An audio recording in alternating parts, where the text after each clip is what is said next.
À Paris, à la rencontre des Camerounais, de tous les Camerounais, sans distinction, sans exception. Vous êtes les bienvenus et je vous aime tous du plus profond de mon cœur. Soyez rassurés, je suis là pour vous tous. Adulé et respecté par certains, c'était un esprit très brillant, déjà tout jeune. Et Maurice Kamto est celui qui aujourd'hui semble le seul capable à mobiliser, je pourrais dire parfois instantanément, dès qu'il se retrouve dans la rue, les Camerounais.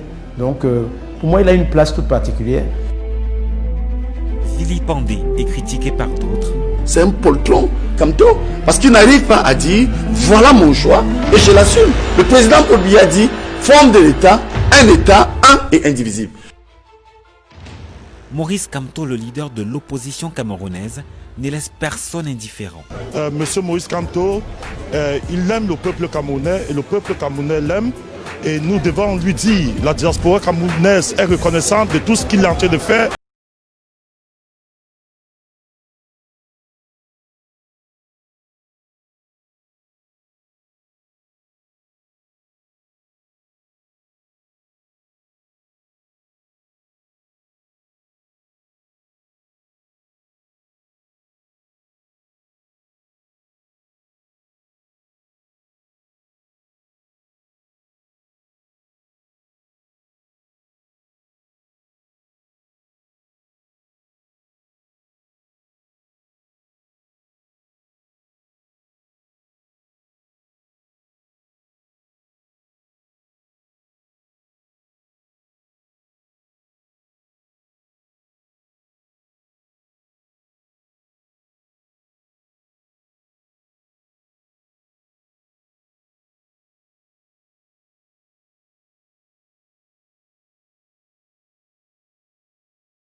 Siège de la présidence de la République camerounaise.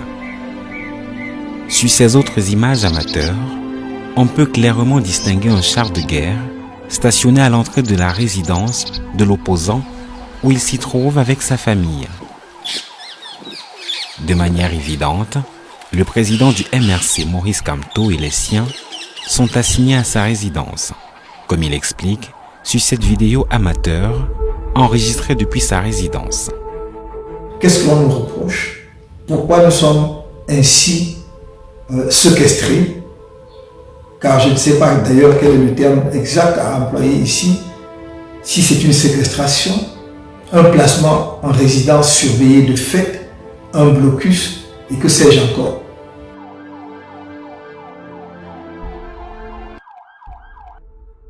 Comme Maurice Kamto, son porte-parole, Olivier Bibou-Nissac, et le trésorier du MRC, Alain Fogué, sont également privés de liberté. Ils ont été interpellés dans la nuit du 21 septembre pour ce qui est de Alain Fogué et le 22 septembre pour Olivier Bibou-Nissac, dans un environnement marqué par les marches du 22 septembre organisées par le MRC et les alliés pour demander le départ de Paul Biya face au refus de ce dernier, selon eux, de mettre en œuvre tous les mécanismes pour un retour à la paix dans les régions du nord-ouest et du sud-ouest, ainsi que l'adoption d'un code électoral consensuel avant l'organisation de toute élection. La situation du président du MRC suscite des réactions diverses en fonction des bords politiques. Des échanges que nous avons eus avec le DGSN et le CET, les autorités nous ont raffirmé que il était interdit de sortir de chez lui, c'est-à-dire qu'il n'était pas libre de ses mouvements, il ne pouvait pas sortir de chez lui et se évacuer à ses occupations comme tout citoyen de la République. Aucun pays au monde ne peut faire en sorte que dans la phase annonciatrice de la crise, qu'on annonce le chassement, qu'on annonce un nouvel ordre établi et vous déroule le tapis rouge. Ça n'existe pas. D'ailleurs, depuis sa création en 2012, le MRC et son leader Maurice Kamto font l'objet d'un traitement particulier de la part du régime de Paul Biya. L'administration a jusqu'alors fait preuve de retenue. Il est toutefois de mon devoir de prévenir que désormais, nous n'allons tolérer aucun désordre.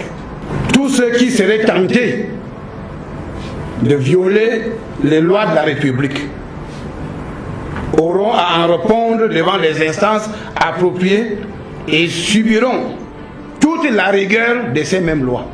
Au-delà de menaces dont est passé maître le ministre de l'administration territoriale du Cameroun, Paula Tangandi, il faut noter que quasiment toutes les déclarations de manifestations publiques du MRC depuis sa création trouvent presque toujours une interdiction de l'autorité administrative locale, avec à chaque fois l'évocation du risque de trouble à l'ordre public comme motif. Cette volonté de freiner le MRC a atteint son paroxysme avec l'interdiction par le sous-préfet de Yaoundé 2 du mariage du porte-parole et le conseiller de Maurice Kamto, Olivier Bibou-Nissak. C'est la première fois au Cameroun qu'on entend que le mariage est interdit pour risque d'atteinte à l'ordre public. On voit tous les jours les gens se marier et se déployer même dans la rue, gênant la circulation sans que personne ne puisse jamais les interpeller. Pour alimenter sa rhétorique, le pouvoir de Yaoundé met à contribution les médias d'État qui apparaissent davantage comme de véritables outils de propagande. Le MRC, son président, ses membres et sympathisants sont systématiquement qualifiés d'ennemis de la République, de personnes sans foi ni loi qui n'ont qu'un seul objectif, renverser les institutions et mettre le pays à feu et à sang. Dans l'arène politique, quand on perd une bataille, on se remet au travail pour préparer le prochain assaut. On ne court pas les rues, les pays et plateaux de télévision en hurlant qu'on a remporté une improbable victoire, jouant les pyromanes tout en brandissant le drapeau innocent d'authentiques sapeurs-pompiers. Il faut éviter de se servir du paravent des réseaux sociaux pour compromettre ce qui fonde notre vivre ensemble en tant que nation. Pour le candidat du MRC, le gros problème, c'est qu'il y a une partie de cette formation qui fonctionne dans une bulle. C'est-à-dire qui croit que ce qui se fait dans certains espaces de communication correspond à la logique des rapports de force politique réels au Cameroun. Autrement dit, que les réseaux sociaux reflètent de manière stricte et fidèle la réalité des rapports de force politique au Cameroun, ce qui n'est pas établi. Une rhétorique alimentée non seulement par les médias d'État, mais également par les médias satellites, qui ont fait du dénigrement de l'opposant leur principale thématique. Mais il y a également les jalousies exogènes qui naissent du fait qu'il y a une certaine tribu qui a préparé un capitaine candidat tireur de pénalty qu'on avait préparé pour prendre le Cameroun en 2018 et que ce tireur de pénalty là avait profité d'un univers médiatique où il lui était favorable avec toutes les chaînes de télévision qui appartenaient à la même ethnie. Ils se rendent donc compte qu'il y a une autre ethnie qui a une télévision, malheureusement que leur dame le pion parce que la télévision qui est la meilleure. On utilise donc quelques voyous qui sont tapés en Europe pour attaquer cette personne là. À chaque fois que nous faisons des analyses ou bien des commentaires sur le MRC, et pour peu que ces commentaires soient objectifs, on nous traite toujours de tous les noms d'oiseaux, de tribalistes, de ceci. Pour comprendre l'origine de ce que certains qualifient d'acharnement contre le MRC et son leader, il faudrait remonter à la période préélectorale, au moment où Maurice Kamto a officialisé sa candidature au terme d'un congrès national qui a placé son parti au cœur des attentions.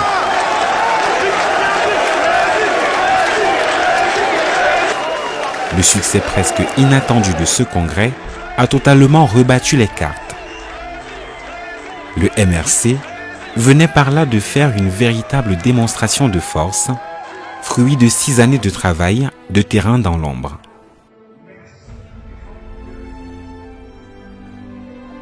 Après le succès du congrès du MRC et l'officialisation de sa candidature, Maurice Kamto est tout de suite devenu la cible de la quasi-totalité des flèches politiques. Des attaques visant à le décrédibiliser vont naître les unes après les autres. Tout d'abord, une absence dans les médias et sur les réseaux sociaux. Je crois que l'affaire Brain Trust est née dans les réseaux sociaux et elle a été récupérée par certains médias comme toujours, mais il s'agit essentiellement d'une rumeur, selon moi. Et cette affaire, elle coïncide avec l'entrée ou bien le retour en politique du professeur Kamto. Donc il s'agissait d'un avis d'appel d'offres que Brain Trust a gagné. Et pour les adversaires du professeur Kamto ont dit que ce marché public ayant été lancé à l'époque où il était ministre délégué, il y avait eu un conflit d'intérêts. Et donc Brain Trust avait gagné le marché parce que le professeur Kamto était membre du gouvernement exerçant au niveau du ministère de la Justice qui avait passé la commande. Mais je crois que c'est une polémique vaine, mais tout à fait compréhensible parce qu'on est dans le domaine, dans le monde politique où certains coups sont permis. C'était une polémique vaine, pourquoi? Parce que il y a eu effectivement appel d'offres, il y a eu une multitude de candidatures. Donc Brain Trust s'était opposé à un cabinet qui était dirigé, je crois, par l'actuel recteur de l'université Yaoundé des deux, le professeur Minkwache. Et le professeur Minkwache n'est pas un enfant de cœur qui, si il avait pu penser qu'il y avait un conflit d'intérêts, c'est ce qu'il y avait à faire pour essayer de faire invalider la victoire de Brain Trust par rapport à ce marché public-là. Ce qui m'a toujours surpris par rapport à cette polémique-là, c'est qu'elle n'a jamais touché à la qualité des travaux qui avaient été effectués et qui avaient été livrés au ministère de la Justice. Je crois que tout le monde s'accorde à dire que Brain Trust avait fait donc un travail remarquable, en tout cas apprécié, fortement apprécié par le ministère de la Justice. Au final, aussi soudainement qu'elle a éclaté, l'affaire Brain Trust a été classée. Aucun élément à charge n'ayant été retrouvé dans le dossier. D'autant plus qu'on est parti d'un marché de 14 milliards de francs CFA pour se rendre compte à la fin qu'il s'agissait d'un marché de 89 millions de francs CFA. Après cette affaire va se développer une autre encore plus sensible que la précédente. Maurice Kamto est présenté par ses détracteurs comme un personnage tribaliste, à la tête d'un parti régional. La perception que vous avez du MRC, on connaît votre position sur le SDF. Je ne sais pas si vous la connaissez, mais moi je voudrais vous dire que le MRC c'est un parti politique comme les autres, dont j'ai appris la création. C'est un parti comme les autres, mais qui ne me laisse pas du tout une bonne impression, pas du tout alors, parce que je lis aussi dans les réseaux sociaux, j'entends qu'ils sont un parti qui est quand même assez tribaliste. Une meute a apparu au Cameroun. Eh bien, cette meute entreprend donc d'imposer son candidat. Et c'est le professeur Gonankine et c'est à moi qui sommes assez actifs, elle s'attaque violemment à nous. Et quand on tente de réagir avec leurs armes, parce que autant on ne combat les terroristes qu'avec la terreur, autant on combat les tribalistes qu'avec le tribalisme. Vous ne vous dites pas que c'est une coïncidence qu'aujourd'hui Maurice Kamto est encore à la tête d'un parti, c'est encore le tribalisme qui sort, c'est le sectarisme et autres. Vous croyez que c'est une coïncidence? Donc le MRC n'est pas un parti tribal. Ce n'est pas MRC, c'est Maurice Kamto qui est en train de s'aimer la graine du tribalisme. Des accusations auxquelles les partisans de Maurice Kamto opposent leurs arguments. le cosmopolitisme du MRC veut que le parti brille par sa diversité. Les Camerounais de tous horizons sont au plus haut étage de la hiérarchie du MRC et justement la puissance de ce parti-là a permis d'avoir une autre facette de la politique au Cameroun et a mis à mal justement le camp d'en face, le parti au pouvoir, qui a utilisé les stratagèmes les plus pervers et les plus archaïques, doublés d'un cynisme inouï, pour justement traiter le MRC de parti factice et tribaliste, de parti superficiel qui repose sur une région où ce genre de fable totalement sortie de la cuisse d'un génie mal intentionné. Pour que moi, je prenne même la tête du MRC, j'ai dit nous faisons un parti arc-en-ciel. Demandez à ceux qui étaient là à la création, Maître Sim et d'autres, j'ai dit nous faisons un parti arc-en-ciel. Qu'est-ce que j'entendais par là? Justement, notre pays est caractérisé par la diversité ethnique, la diversité des régions, qui est une richesse et une vraie force. Il faut que cette diversité se reflète dans le parti, parce que les Camerounais originaires de toutes les régions du pays doivent pouvoir se reconnaître dans le parti. Et ça, nous avons mis en œuvre dès la création du parti. Mais cela n'a pas empêché, empêché que ces personnes continuent à entretenir ce discours. Je viens de vous citer le présidium du parti tout à l'heure. Oui. Moi, je suis Maurice Kamto, originaire de l'Ouest. Si on veut parler en termes ethniques camerounais, je suis Bamileke. Le premier vice-président est originaire de l'extrême nord, Yacouba. La deuxième vice-présidente, Madame Noah Kyrian, est originaire du centre, de la Meufou Akono, je crois. Le troisième vice-président est originaire d'une camp de Yabassi, donc du littoral, Maître Sim Emmanuel. Le quatrième vice-président, Tabi Johnson, est originaire du sud-ouest, de la zone de région de Manfé. La cinquième vice-présidente, Madame Sadou, est originaire du Nord. Et on vous dit, c'est un parti ethnique tribal. Les mêmes qui ont dit que c'était un parti Baham écrivent aujourd'hui pour dire qu'aucun Baham ne me soutient, même le chef. Donc ce n'est plus un parti Baham. Alors les accusations de tribalisme qui pèsent sur le MRC ne sont pas nouvelles. Ça a toujours été le cas dans la vie politique du Cameroun. Dans les années 50, l'UPC était taxé d'être un parti de Bassa. À un moment donné, on s'est rendu compte que cette accusation-là ne portait plus. Ils ont dû procéder par la violence. Au début des années 90, avec le retour au multipartisme, quand le SDF a commencé à ratisser l'âge, quand le SDF a commencé à être très très populaire, le discours ambiant, c'était de dire c'est le parti des Anglo-Bamileke. Après, on a essayé de renvoyer les principaux partis de l'opposition au Cameroun dans un ghetto tribal. On a assimilé l'UDC d'Adamou Damdioya au parti des Bamoun, l'UNDP au parti des nordistes, entre guillemets, le SDF, le parti des Anglo-Bamileke, ainsi de suite, ainsi de suite. Donc, cette tribalisation de la vie politique camerounaise a toujours existé.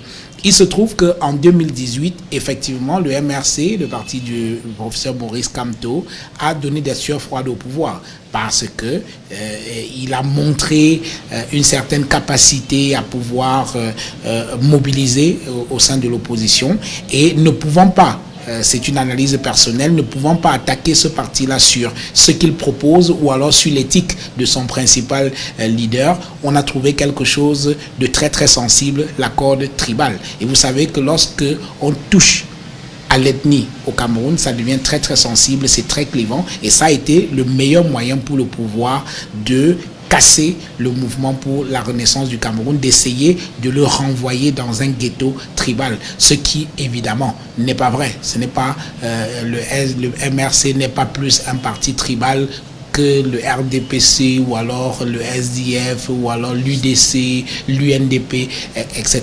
Donc je pense que c'est un subterfuge du pouvoir qui a voulu diaboliser ce parti-là qui montait. Moi je vais raconter mon histoire parce que c'est là où peut-être les gens vont comprendre. Oui, ce sont des arrestations au faciès. Moi, je le dis et je l'assume. Hein. Parce que lorsque je me fais arrêter le 1er juin, il n'y a pas menti, ces gens ont tout fait pour me libérer, moi et la petite Aïcha Rapiatou qui est du Nord.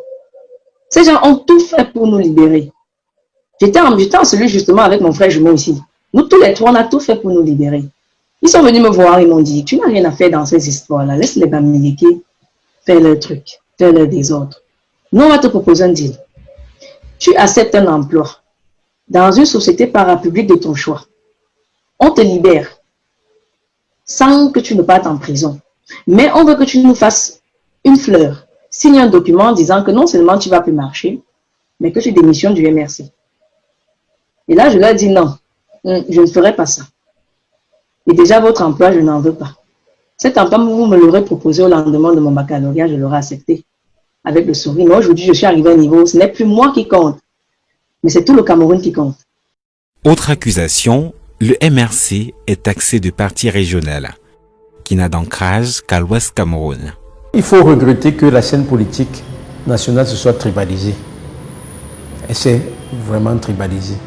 Et c'est regrettable parce qu'en 90, quand on voit très bien comment il y a eu des mobilisations, la mobilisation vis-à-vis d'un certain nombre de leaders politiques qui sont nés, ou bien, oui, qui sont nés ou bien qui ont fait éruption sur la scène politique à cette époque-là, surtout ceux qui se déclaraient de l'opposition, ce n'était pas ce qu'on voit aujourd'hui. Mais aujourd'hui, très clairement, tous les partis politiques qui comptent ont quand même un ancrage, un fort ancrage tribal. Le RDPC est dans le sud, dans le centre, il est peut-être partout, mais il repose sur l'élite gouvernante, l'élite administrative, qui parle le langage. Donc ce ne sont pas les idées, ce sont des hommes avec les moyens de l'État. Le SDF a son plus gros ancrage, c'est dans les zones anglophones, les deux régions anglophones. L'UNDP est dans le Grand Nord. Je parlais du SDF, John Fundi étant anglophone, l'UNDP dans le Grand Nord, Maïgari Bello Bouba étant anglophone. Le PCRN de Cabral Libi est bien dans le pays Bassa, dont est issu. Le dernier de l'élection présidentielle, c'est celui qui a fait le score le moins important dans sa localité d'origine. Mais il y a, comment je peux dire ça, il y a cette critique ou j'allais dire cette diatribe qui est faite au MRC et à Maurice Kamto. Mais l'acteur politique lui-même, je ne me souviens pas qu'il a eu un discours, il a eu à tenir un propos, enfin je n'ai pas souvenance sur la place publique, qu'il a, par rapport à ses sorties personnelles, il a un positionnement tribal. Je ne pense pas. D'ailleurs, je pense que par le passé, il a compéti ici à Yaoundé pour les élections législatives, il voulait être député, oui, en 2013. Voilà, il a été député ici, il avait le choix de partir. On dira toujours que il aurait pu, qu'il y a une forte communauté de Bamileke, mais c'est déjà ça de faire le choix de compétir plutôt à Yaoundé plutôt que d'aller à Baham pour faire acte de candidature pour cette élection-là. Donc, c'est quelqu'un que je ne le connais pas comme quelqu'un de tribaliste. En un mot, c'est pas un acteur politique tribaliste en tant que tel. Mais je pense que ses adversaires aussi ont beau jeu, puisqu'on est sur le terrain politique, d'insister sur cela, de faire croire aux Camerounais qui peuvent être sensibles à ce discours-là, de dire que Maurice Kamto, c'est le leader des Bamileke. Mais personnellement, je ne le prends pas comme un leader tribal, ni dans son discours, ni dans ses actes. Je n'ai jamais vu le positionnement d'un acteur politique tribal.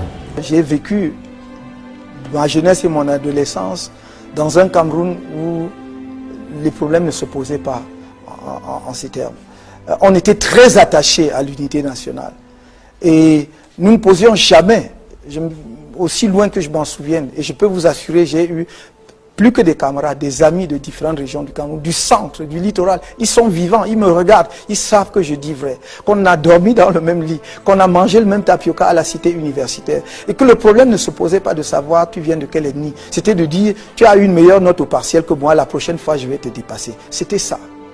Et je suis très malheureux aujourd'hui de voir que le jeune Camerounais est élevé au biberon du tribalisme. Mais je dis, ceux-là ne peuvent pas prospérer. Parce qu'au fond d'eux-mêmes, la majorité des Camerounais savent que ce n'est pas la voie, ce n'est pas le chemin. Et ceux qui font cela, ce sont ceux qui n'ont rien à proposer aux Camerounais. Ce sont ceux qui, en réalité, sont indigents, même sur le plan intellectuel, et veulent masquer leur vacuité derrière l'argument ethnique. Mais au fond, j'ai déjà posé la question à plusieurs reprises, M. Essomba. Qui a choisi de naître là où il est né? Pour en tirer une fierté particulière ou un complexe d'infériorité, de supériorité? Personne. Chacun est né là où il est né par hasard. Pourquoi exalter cela comme étant un argument pour nous opposer les uns aux autres? Dans un monde où les défis sont absolument colossaux, où nous devons préparer notre jeunesse à affronter les autres jeunesses du monde, d'Asie, d'Europe, d'Amérique. On passe le temps à dire que à 50 km c'est ton ennemi. Non, c'est mon frère. Et je leur dis partout où je vais, partout où j'ai été sur le terrain, cher monsieur, ils m'ont reçu comme leur fils. Ils m'ont accueilli comme leur fils. Et c'est pour cela que j'ai toujours dit, je me sens partout chez moi au Cameroun. N'en déplaise à ceux qui développent cette thèse de tribalisme. Nous assurerons la paix dans ce pays. Nous garantirons la paix dans ce pays. Parce que nous allons rassembler les Camerounais.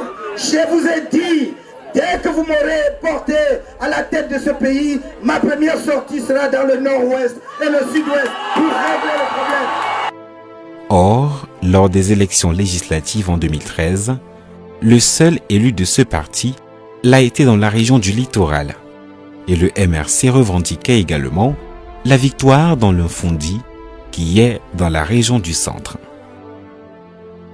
Dans le même sillage, à la présidentielle de 2018, si on prend en compte les résultats officiels validés par le Conseil constitutionnel, dans sa région natale de l'Ouest Cameroun, Maurice Kamto n'a recueilli que 30% des voix, contre 48% pour le président Paul Biya.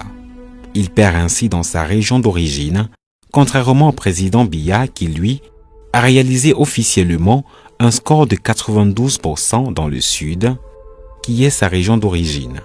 Je constate simplement que le MRC, sur la base d'un certain nombre d'éléments, a contesté les résultats de cette élection présidentielle et s'en est expliqué suffisamment devant le Conseil constitutionnel. Et pour tout observateur sérieux du déroulement des élections au Cameroun, on peut se rendre quand même compte que la présidentielle de 2018 n'a pas échappé aux élections qui l'ont précédée. C'est-à-dire qu'il y a eu un certain nombre d'irrégularités et il y a un certain nombre de problèmes structurels dans la manière dont on organise les élections au Cameroun qui demandent que ce processus électoral soit revu de manière sérieuse pour qu'on puisse prétendre faire des élections crédibles au Cameroun. Pour l'instant, que ce soit la présidentielle de 2018 ou alors les élections qui l'ont précédée, ça n'a jamais été des élections sérieuses. Il est important de noter que ces résultats officiels n'ont pas été contestés seulement par le MRC.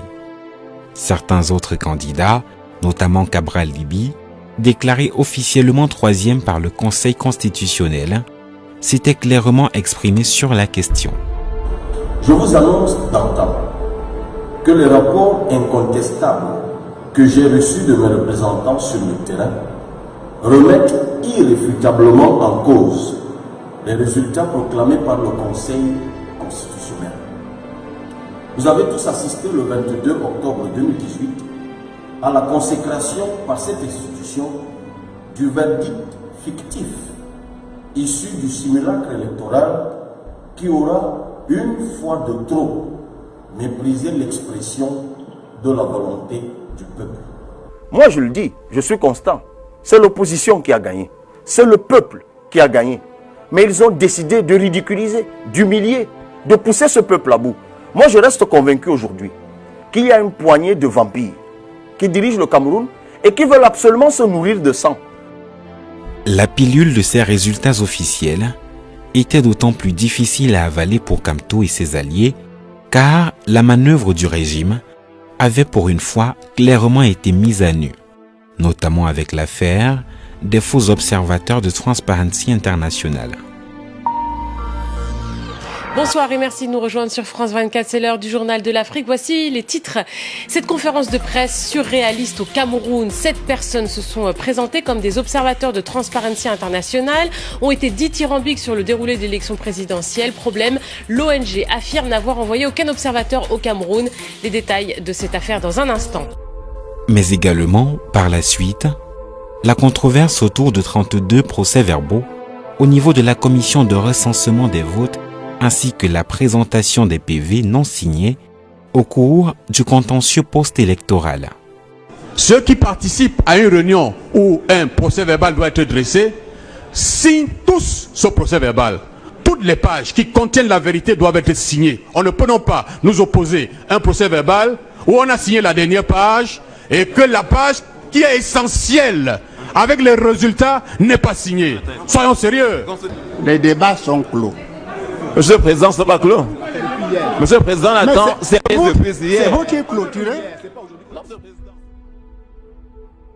L'une des raisons pour lesquelles ces résultats officiels semblaient invraisemblables pour certains observateurs était liée également à l'engouement suscité par la campagne électorale de l'opposition, notamment Maurice Kamto et ses alliés, de l'extrême nord à l'ouest, en passant par le centre, le littoral et même le sud. Le candidat du MRC est allé partout, ceci bien avant le lancement officiel de la campagne électorale. Il a fait le tour des 10 régions du Cameroun, allant à ses risques et périls dans les coins les plus reculés et les plus inaccessibles.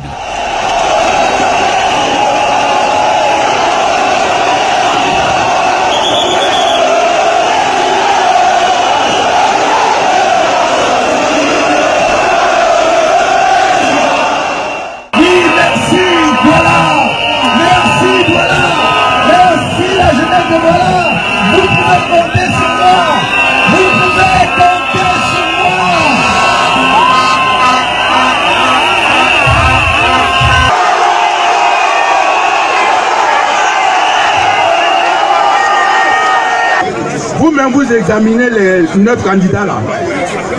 Vous posez la question. Quel est celui qui a les aptitudes nécessaires pour apporter des réponses à nos problèmes? Vous ne demandez pas. Maintenant, ils deviennent fous. Ils deviennent fous parce qu'ils sentent qu'ils ont perdu le pouvoir. Mais je voudrais les rassurer. Je voudrais les rassurer, mes chers frères, mes chers amis. J'ai dit, allez leur dire dans les quartiers, parce qu'ils vont venir vous dire qu'il y aura les troubles au Cameroun. Non, il n'y aura pas de troubles. On ne gouverne pas par les images. On gouverne en allant à l'encontre de sa population. Je suis venu parce que je me battrai à vos côtés jusqu'à la gare, jusqu'au bout. Selon plusieurs observateurs, Maurice Kamto a fait une belle campagne électorale. Dans un environnement politique marqué par des invectives et des attaques souvent personnelles, le candidat Kamto fera l'effort de se concentrer sur son programme. Aboudi Otou est un journaliste camerounais. En 2018, il a couvert la campagne électorale.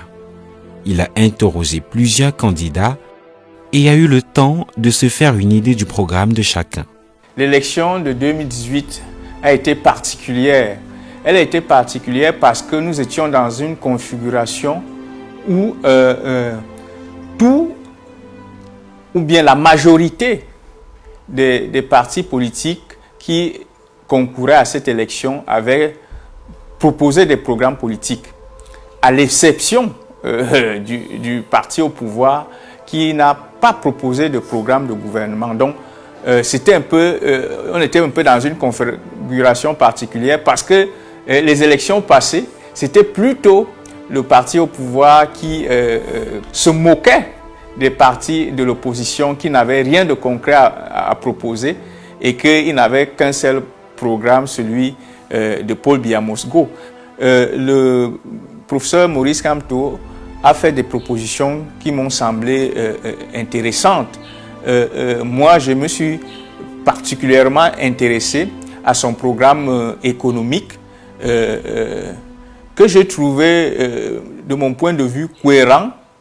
Et ce qui était encore plus intéressant dans ce programme politique, c'est qu'il a fait l'effort de le chiffrer d'abord, parce que ça c'est une faiblesse qu'on a souvent observée dans les offres politiques au Cameroun, c'est que les gens ont du mal à chiffrer les actions qu'il compte mener. Le MRC et son candidat, le professeur Maurice Kamto, ont chiffré leur programme et ont donné en plus les sources de financement de ces actions-là. Sur les plateaux télé, lors des émissions spéciales organisées durant la campagne électorale, les représentants de Maurice Kamto vont se faire remarquer. Wilfried, j'en profite parce que je vous ai en face maintenant pour vous demander de vous calmer un peu sur l'âge du président. Chaque fois que vous venez sur un plateau, comme vos amis, vous essayez toujours, comme votre menteur, le ministre Kamto, je vais faire partie de cet homme de 85 ans. En fait, il est dans la droite lignée de ce qu'on attend de lui. On est du RDPC, on défend. Quoi qu'il arrive, comme moi je suis MRC, je défends, c'est de bonne guerre, sauf qu'il y a un bilan, il y a des faits, il y a ce qu'on veut faire des faits et qui n'a rien à voir avec la réalité forcément. Le bilan du Cameroun, malheureusement, est un échec et je le dis avec tout l'amour que j'ai pour mon pays. Désormais, dans les câbles qui ont été rendus publics, les câbles de la diplomatie américaine, qui ont été rendus publics grâce à une fuite qui a été interceptée par Wikileaks, on a donc vu des comptes rendus de conversations de ministres camerounais discutant avec des ambassades et qui disaient tel groupe n'accédera jamais au pouvoir, à tel groupe on refuse ceci, à tel groupe on donne cela. Monsieur Foshive était où pour conseiller à leurs champions de se désolidariser? La campagne est dense et Maurice Kamto se présente par l'image comme le tireur du pénalty décisif qui marquera le but final de la victoire de la libération du peuple camerounais.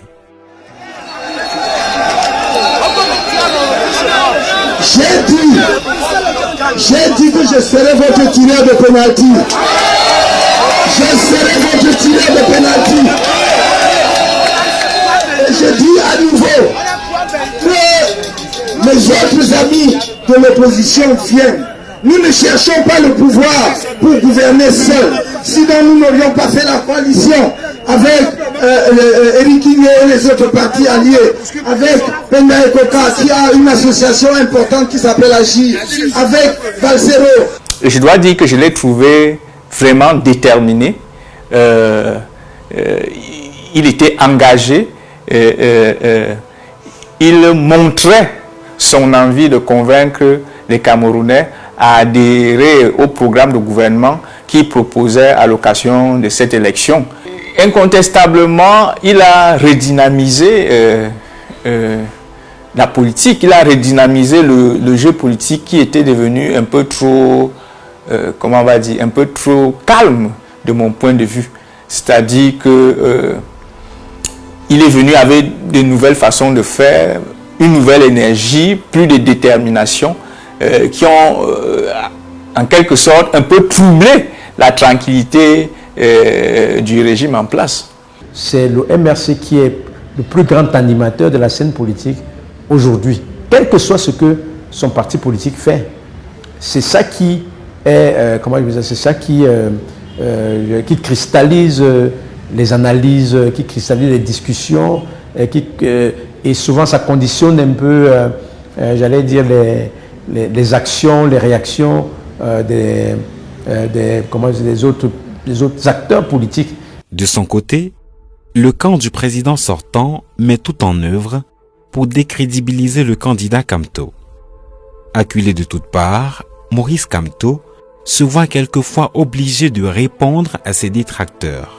Les mêmes qui ont dit que c'était un parti Djangui, c'est-à-dire de tontine, donc uniquement de l'Ouest, disent maintenant, il y a trop de montagnards, on les a trompés, c'est-à-dire parlant avec mépris d'ailleurs de nos compatriotes de l'extrême nord. Donc il y a quand même des gens de l'extrême nord. Alors qu'est-ce que on dit devant une telle situation? Je dis, ceux qui tiennent ce discours de haine rendront compte devant l'histoire. Même pour ma part, ils ne me distrairont pas de l'objectif qui est celui de mon parti et de ma personne en tant que candidat. Je veux, qu'ils le veuillent ou pas, ramener les débats sur les questions essentielles qui intéressent le Camerounais. Parce qu'aujourd'hui, c'est-à-dire la paix sociale qu'ils n'ont pas pu régler. Ils ont hérité d'un pays, ceux qui dirigent le pays, en paix, et ils vont nous le rendre en guerre parce qu'il y a les sécessionnistes, il y a Boko Haram.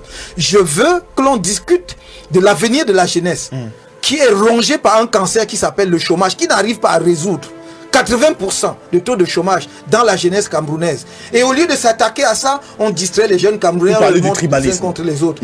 Et je veux qu'on s'attaque à l'économie camerounaise pour la moderniser et placer le Cameroun au niveau où il mérite d'être, avec ses ressources naturelles, avec la qualité de la ressource humaine que l'on a.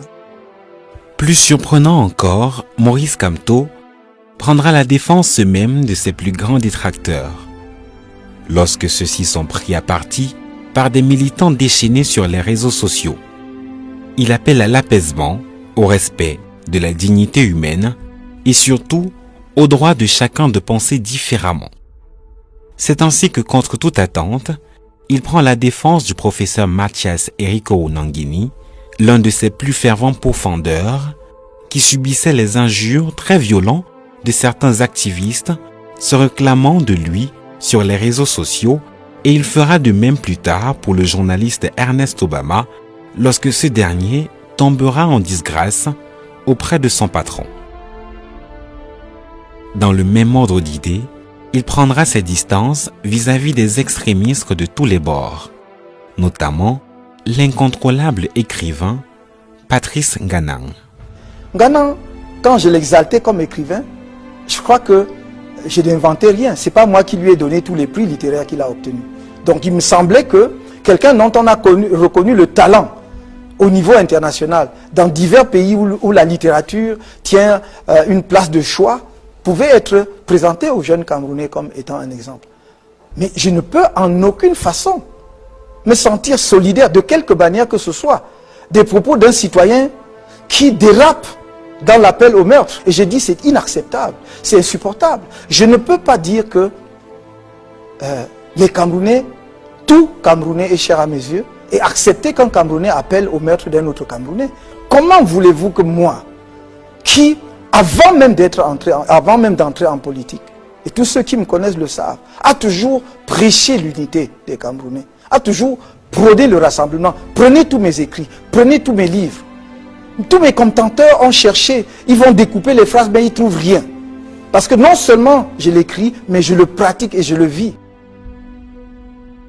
Malgré toute cette dénonciation, toutes ces condamnations et même les conseils prodigués, rien n'y fait. Le régime n'a visiblement pas d'argument. Il faut salir Kamto par tous les moyens. On voit ainsi naître toutes sortes d'histoires sur Kamto. Il est raconté par exemple qu'il a refusé d'aller enseigner à l'université de Ngaoundéré, prétextant ne pas vouloir enseigner les moutons du Nord. Une histoire qui résiste très peu à la rigueur des faits.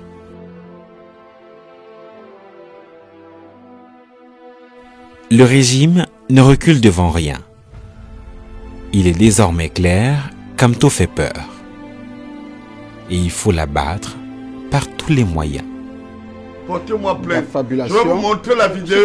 Attendez une parenthèse. Portez ma plainte. Je vais vous montrer une vidéo où le ministre Kamto est nu en relation sexuelle avec un garçon. Et tenez-vous tranquille, ce garçon vit.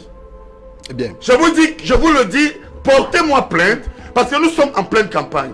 Et vous allez voir que moi, ça me fait vomir parce que ce garçon est venu se plaindre. Ateba Yene et moi avons mené une campagne éthique. Lorsqu'il est venu me voir, parce que je suis l'ami d'Ateba Yene, je vous dis que le ministre Kamto est nu. Professeur, portez-moi plainte. Vous allez à présent, portez-moi plainte. Les Camerounais vont voir qui est Kamto. Tu as toujours la vidéo de l'acte homosexuel de Kamto ou pas? Quel hors-sujet? Comment hors-sujet? Tu as menti une fois grossièrement. Ne continue pas. J'ai dit, hein? Réponds à ça. Est-ce que tu as toujours la vidéo la campagne de l'acte homosexuel de Kamto ou pas? La campagne pour alors, un scientifique sérieux, Tongué. Écoute-moi bien, hein? Monsieur Tongué. Oui. Un scientifique sérieux ne ment jamais en public. Oui. Parce que si tu mens une fois, Descartes le dit, tu es susceptible de mentir toujours ou souvent. Face à cette cabale, Maurice Kamto et ses plus proches alliés vont essayer de rester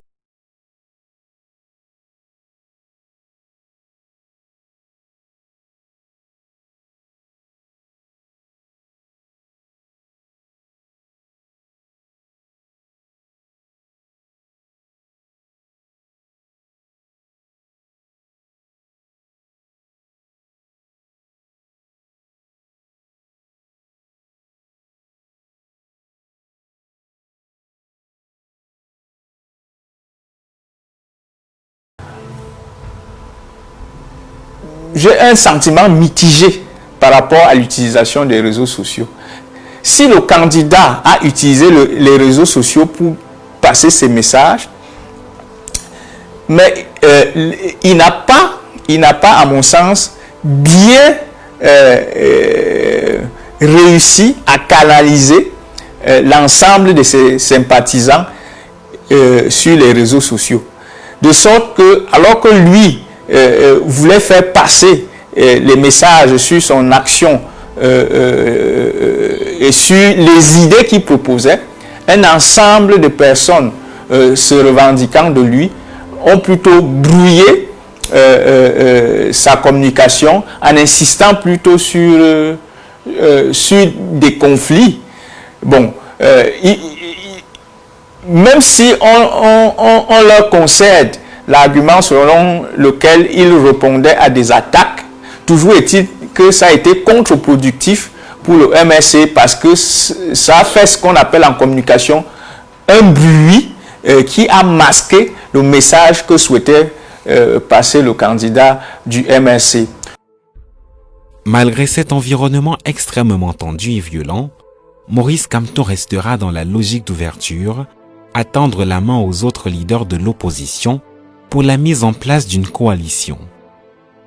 Maintenant, sur la probabilité d'une coalition, la position du SDF est claire. Nous avons un processus interne pour la sélection du candidat à l'élection présidentielle. C'est ainsi qu'il ira à la rencontre de tous les autres candidats déclarés à l'élection présidentielle, les acteurs politiques et la société civile afin de former une coalition. Si certains ont fait le choix de ne pas le suivre, il parviendra tout de même à engranger de précieux soutiens. À l'instar de l'ancien conseiller à la présidence de la République, le président du mouvement Agir de la société civile, Christian Penda Ekoka, de l'actuel maire de Njombe Penja, Paul-Éric Kenge, de l'artiste engagé Valsero, Albert Njongang, de la dynamique citoyenne, ou encore l'activiste André Blaise Essama. Et bien sûr plus tard, l'adhésion d'un autre candidat à l'élection présidentielle, le bâtonnier Akeremouna, qui rejoindra la coalition autour de Maurice Kamto.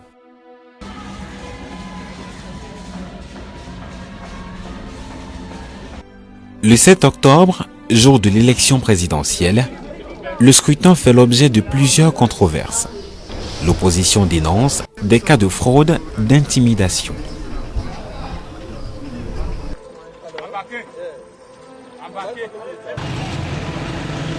Le 8 octobre, lendemain du scrutin, le Cameroun tout entier retient son souffle. Pendant que les spéculations se poursuivent sur les premières tendances, notamment sur les réseaux sociaux, Maurice Kamto va faire une déclaration qui fera l'effet d'une bombe. J'ai reçu mission de tirer le pénalty historique. Je l'ai tiré. Le but a été marqué.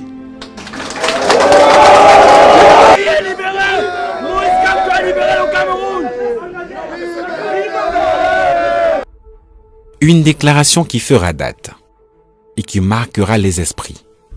Clairement, Maurice Kamto revendique la victoire à l'élection présidentielle.